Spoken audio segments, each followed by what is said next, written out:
फक्त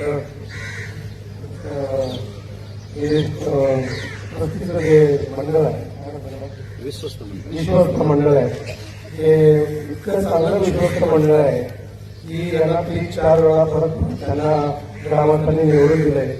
महाराष्ट्र गव्हर्नमेंटच्या सगळ्या पक्षांनी यांचा आदर्श घ्यायला हरकत नाही. अत्याचार थोडा एकाची 2 घ्या, 2 घ्या, त्याला डांबून ठेवा, त्याला आला यांचा आदर्श घेतला तर आपला महाराष्ट्र चांगला होईल ना. बरोबर. याची पुढारी एवढे पैसे घाले, त्या पुढारी खाली आपले हे जर घेतलं तर काय घेऊन जायचं बरोबर आपल्याला नाही.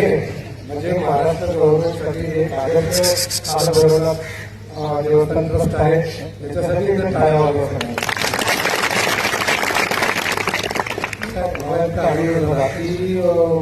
मी गेल्या कित्येक वर्षात वृक्षप्रसाद योजना सुरू करावं. सिद्धिविनायकला किमान 15 आहे. सिद्धिविनायकच्या अध्यक्षांना भेटलो, ट्रस्टींना भेटलो, तिथं आम्ही स्वतः झाडं घेऊन ठेवली, द्यायला ठेवली, करोडो रुपये त्यांना भेटले. पण ते म्हणजे आमच्या नियमासाठी आम्ही बसत नाही. आता आपल्या कुठे नियमात काय बसायचं, मारावं झाडं नाही ठेवली, मारावं तुम्ही अन्न नाही खाल्लं जगाला नाही. पण यांना नको देऊ, त्यांच्या किती आरोप येतात ना मध्ये मध्ये. हे देवस्थानाच्या याच्यावर आरोप येणं किती बरं वाटतं. हा शिर्डीच्या देवस्थानाची लपडी झाली, सिद्धिविनायकची झाली, महालक्ष्मी झाली, तर मला वाटतं देवस्थानाचं पावित्र्य असावं.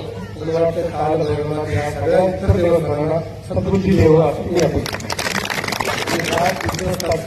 विश्वस्त जे मंडळ आहे त्यांचा आदर्श घ्यावा असं मी. म्हणजे आपण जे शिकलोय त्याच्यामध्ये उत्पत्ती, स्थिती आणि लय. उत्पत्ती म्हणजे शंकर महेश, ब्रह्मा विष्णू महेश, विष्णू पालन करतो आणि ब्रह्मा शंकरांना परत निर्माण करतो. अशी उत्पत्ती, स्थिती आणि लय ही संकल्पना आहे जगात. त्याचं हे प्रतीक स्वरूप आहे. हे मला अतिशय 15,000 वर्षापूर्वी 1500 वर्षापूर्वीचं म्हणजे 15 समाज आहे. त्या 15 समाज आहे त्याच्यावरनं आपली 70-80 वर्ष वय झालं.